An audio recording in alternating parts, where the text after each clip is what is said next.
Hello, everybody. Welcome to episode 7 of the Travel Bug Girls podcast. I'm your host, Kimmy, and I'm here with Tina, Cassie, and Heather, and we are the Travel Bug Girls. We're so excited to have you guys with us today. Today, we are going to talk about something you might not have thought a lot about, and that is wellness travel. So, wellness travel is basically traveling with the focus of self-care. So, you're not necessarily going somewhere with the intent of touring the place, but you are going to spend some time revitalizing and taking care of yourself. So let's just go on and dive on into that. Tina is going to take the lead for us. So let's start with what are some types of wellness travel that you have come across, Tina? So I think one of the reasons that just kind of go back, why people are going to something that's called a wellness travel for self-care is because the rest of our lives are so busy. And so we'll say, oh, take a vacation.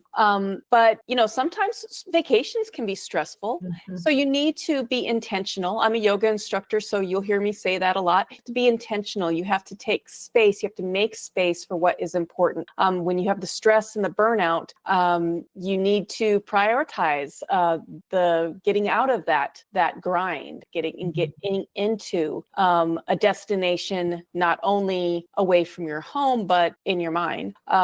So I guess the question was, what different types, right? Mm-hmm. Yes. What different types? So you'll have things that will be specifically for, say, yoga. Obviously I'm a yoga instructor. I'm going to bring up a yoga retreat, or that has any kind of yoga or meditation, or even Reiki, or any kind of sound healing as a focus. So you may find places that have that available, or you are following a specific structure. It may be like you're going to spend 3 days in silent meditation, where some people are like, that's not a vacation. Well, that may be what you need. Or you're going to spend 3 days and your focus is going to be only eating healthy foods. Or you're going to have wellness as, I'm going to spend a weekend getting up to where I'm prepared to do a 5K, or building up your muscles. There's different groups that, hey, I'm going to go and we're going to lift all weekend. It could be different things like that. For me, I like to think of travel in and of itself as wellness travel. I don't necessarily see the difference, because whatever you're doing that is part of the joy in your life is for your wellness. So you may decide to kind of curate your own type of retreat. Say, I'm going to go to this beautiful location, and my only goal is to sit on the balcony and read a book. And that's going to be my weekend vacation, and that is wellness for you. So I think that's one of the things that, as Travel Bug Girls, one of the things that we really emphasize, especially with our groups for women, is finding where you finally feel settled and you are offering yourself that time for just you. Yeah. So there's a lot of different ways to get there, but those are some of the ways. Yeah. So how do you choose if you're wanting to embark on one of these wellness travel experiences? How do you choose what's right for you? Well, you may have to kind of decide what you need. Maybe you're even talking to a doctor or a therapist or something that said, hey, if I were to spend some time focus on my self-care and my wellness, what kind of things do you think that I might want to focus on? So if you are looking for stress reduction, you would probably want to find places where you can unwind. Maybe you don't want to have a regiment, a set schedule. Maybe it's where there's only 1 or 2 things scheduled the entire time, and then the rest is for you to intentionally rest. Maybe you are looking to improve your physical or mental health, like we kind of already talked about. So if you want to plan a trip that that there's going to be fitness instructors and there's going to be healthy food and things like that. Maybe then you decide, okay, maybe I go to a resort that's the focus. Maybe I go on a cruise where I can do those things, or maybe I find a specific group that are doing those things. Same with the mental health. Maybe you're going on a retreat where the focus is going to be learning to love yourself, or maybe it's about getting rid of attachments, or it's basic mindfulness where you spend some time learning how to meditate. Maybe the wellness is personal growth, where you are, maybe wellness for you is taking a trip and learning about an aspect of your business that's going to help you find different ways to succeed in your life. That may be the part of wellness that you need at that time. So what I'm hearing is like this seems like a very like personal type of travel, and what is wellness for one person may not necessarily be the same for another person. So it's really just kind of like what you're looking for out of the trip, and then what is bringing you that fulfillment or the healing or the peace or the joy, or whatever you're needing at the time. This is something I hadn't really thought about, but it's really a cool way to look at travel. I'm excited to learn more about it. I think for me, I notice when I don't have a trip planned, or the only trip I have planned is more than 7 months away or so, I get a little antsy, because when you, I really do believe that when you take yourself out of your day to day and you observe something new, you do something different, it helps you feel better, and it helps you feel like you're not just in a grind of the day to day, and the things are over and over, and it brings you surprise in your life, and it brings you something joyful. So, well, for some people, I'll say to my husband, hey, why don't we go and meditate for a day? And he'll say, no, that sounds awful to me. And so some people, that is not the wellness for them. But for me, I'm like, okay, yeah, if somebody is hitting some sound bowls and I'm just sitting there, I'm all for it. So yeah, it's about finding what works for you. I think another element that could come into this, because it is very personal, but it's so I think it lends itself towards solo travel, or like maybe just like two people at a time. But also there's a trend we're seeing in general in the travel industry since COVID is the need for connection. And so I think that's why, retreats have been around for a long time, but I think there's a real resurgence of retreat in the retreat space, because people are looking for that connection of like, I want to be with like-minded people. I want to go and connect with others who have similar ideas, but maybe they're going to stretch me or teach me something new, or, we can bounce ideas off of each other, or I can have a new experience, in that way, but with other people, and maybe come home with some new friends because of it. And so that is something that I think we see more of in wellness travel than we do in other types of travel, that need for that, or that desire to connect with other travelers. I think that's true, though, because even if you say, this is something I'm doing for myself, this is going to be a solo trip, we are in the midst of a loneliness epidemic.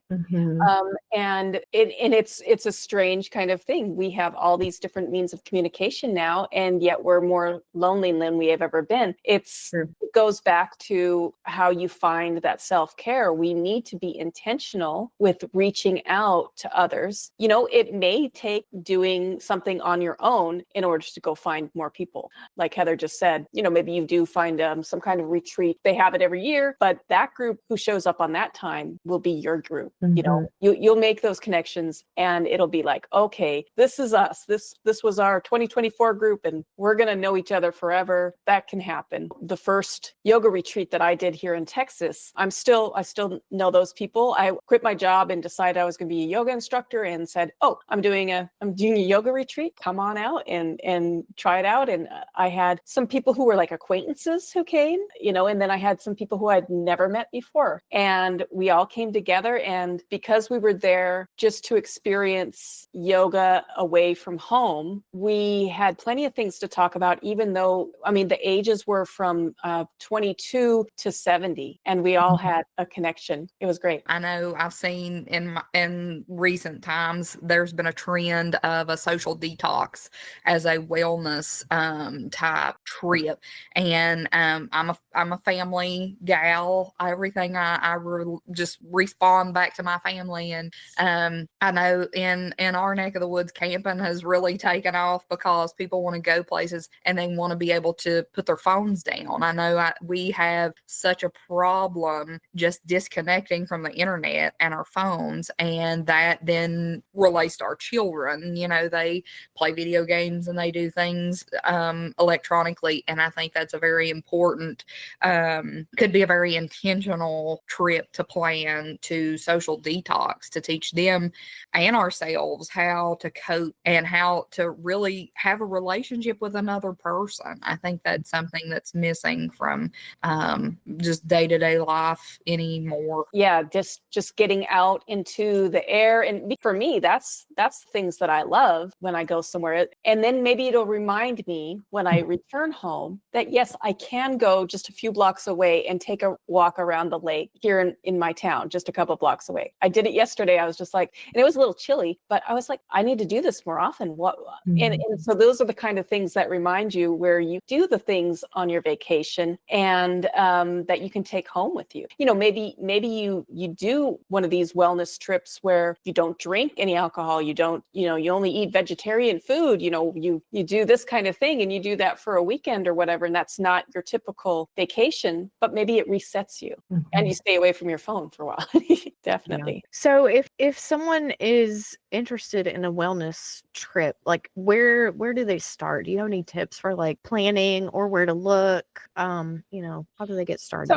So I think if you are already part of, say, a gym or a yoga studio or a running group or something like that, you may start just with the people there. Like, hey, would you all like to get together? Can we do this? And then, maybe that's the time where you're like, okay, I don't want to be the lead on this. I'm gonna find a travel agent to help us. And that would be one way. And then to get started. If you were deciding to do it by yourself, there are places, there are retreat centers, but you have to make sure that they're reputable. It's the same as anything else. Look at reviews. There are different Facebook groups that talk about different retreat centers, and you kind of get an idea. You can find people who have done them before. Those are sometimes outside of your regular hotels. They're more retreat centers just for themselves, but they might have something set up for you, as do the yoga studios and places like that. They may set up things that are specifically through their places of business. And then the other thing is kind of let your mind create your own trip, and then work backwards. How would you like to feel? What do you want to experience? And then use it as a creative thing that you're creating this for yourself, or call a travel agent. Say, this is what I'm thinking. What do you think? Yeah, I love that. Yeah. I really love that. I just think like this is just something that we all need. The more we talk about it, the more I'm like, I need to do this. I need to actually be intentional and plan some time away for myself to like you said, reset and sort of revive myself. I think this is great. Do you have like anything else you want to tell us about wellness travel that you've discovered? Well, I think as far as being on the other end, when I was managing a retreat, one of the things that's important if you're going to create your own, or if you're looking at a different retreat, is give yourself time to do nothing. And doing nothing is important. You don't have to have your agenda filled up to the max. That's what you're trying to get away from, more than likely, if you're stressed out. And it also gives your mind time to wander and maybe find the answers that you decided, that's the reason you took this trip anyway. And maybe by finding that stillness, I literally have a book here called Stillness Speaks. I could probably open it up and find something. But realize, be realistic. Just because you go on a, detoxing from your phone weekend doesn't mean that you're automatically going to come back and have a good relationship with your phone.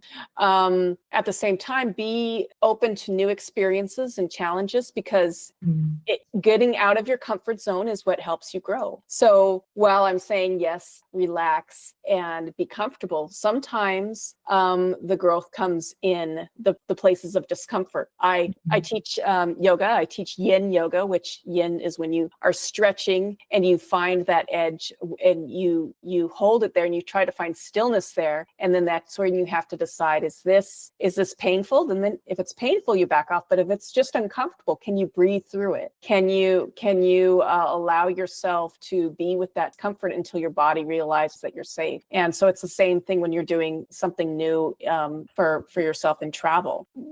Like you said, be intentional, book these in advance, especially if you're going to be going to a place that is popular. If it's something that a lot of people like to do and you want to do it as well, get in there. Are there any like certain locations that are more popular for like wellness type travel, or? Well, I know that, the Costa Rica, Tulum, places like that will have a lot of yoga retreats. And in the United States, there are retreat centers throughout the United States that have different places. There are some in Hawaii as well. If you are very into, say, yoga, and you want, there's plenty of, I think there are ashrams in India that you could go to. Anything that you think that you want to do, there's probably a place that does it. And if there isn't, we can create it for you. Yeah, that's true. Yeah, because I mean, for me, like, I'm going to be doing, I'm teaching yoga at a resort in Cancun, which it's a party resort, but they still have the yoga. You find these balances, so you can decide. Yeah, you may be on the dance floor till 2 a.m., but if you decide you want to wake up early and start moving your body at a yoga practice, you can do that. So it's creating it where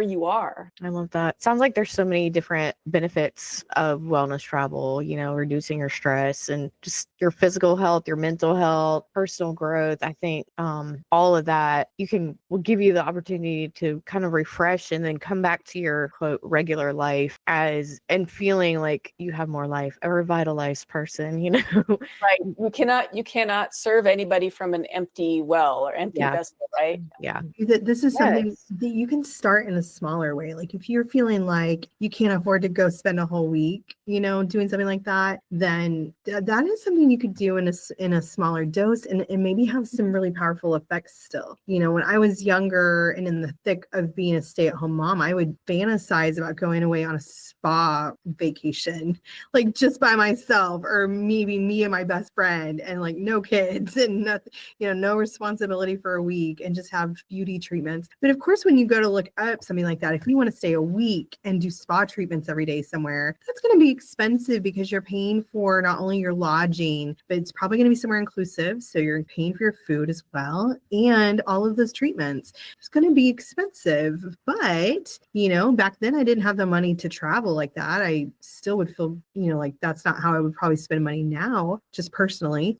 But I would do that for a day or a couple of days, for my birthday. I could go and spend a whole day with my sister or my best friend and do, go to the salon or the pedicures and a massage and then have a nice lunch. Like, what a fabulous way to spend a day, right? Yeah. Or on your next vacation, take one day. That is something I did when we went, my husband and I went on our first cruise. We had one day where we were going to be in port and we didn't really want to go do any of the excursions everybody was doing. So we had seen an advertisement that the spa on the ship was on sale during port days. We did the same. We made a whole day of it. We took our time. They gave you like a 3-hour window in the, and we were there for the full 3 hours. Then we went and showered showered and got all clean. And then we went and had this elaborate meal for like 2 hours, went in a nearly empty restaurant in the nicest part of the ship, and we had this like luxury spa day on a cruise ship. And it was a bargain price because of the way we ended up doing it. And, and then the next day we went and did all the active stuff, so it wasn't like the whole trip was that way, but that ended up being my favorite part of our trip. And it was like this really cool moment we had. And so you can do this on a smaller scale, rent a beautiful hotel room that you wouldn't normally stay in for a week, but go stay overnight and read a brand new book and stay in the big fluffy bed, and take a nice rainfall shower in the shower, splurge for yourself once in a while. And sometimes it makes a huge difference in your mindset and your mental health. And it gives you something to kind of build on in the future. It lets you know, like, do I love this? Could I do it for a whole week even? What if you don't love it enough to do it more than a day or two? It would be nice to know that before you spend all that money. So.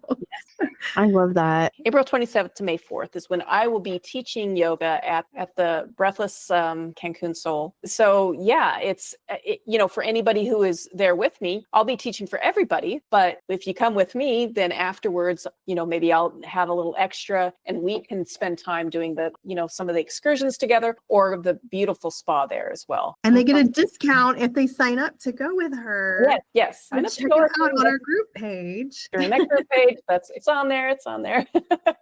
Awesome. That sounds amazing. And that's on our website, right? You can get all the info about that. Okay, cool. That was a great episode. Definitely something I am now interested in that we've learned about. So on that note, what wellness related area are our minds on today? What have you guys got? I'm dreaming about the Fairmont Hotel in Banff. It's a luxury hotel and it's also a historic hotel. And I would love to go and just sit and watch the snowfall up there. It looks beautiful. Mm-hmm. What about y'all, Cassie or Tina? My mind's never far from Disney. That's my self-care is a good, exhausting 6 a.m. to 12 a.m. day. That is not my life. Tina? I'm thinking of so many things right now because you got me going. That's why I couldn't remember about Cancun. But I was thinking about a Virgin Voyage because they have all of that stuff, as far as the working out and the yoga and the fun kind of fitness classes with like the 80s themed classes. So I'm thinking about that, and I might be teaching some yoga on the Virgin Voyage coming up soon too. Oh my Cool. God. You guys posted. Awesome. Yes. We're going in May. Wouldn't it be cool if you were there when we were? Oh, May what? Amazing. I'll tell you later. We'll message the girl. All right. We can't put it out to the whole world.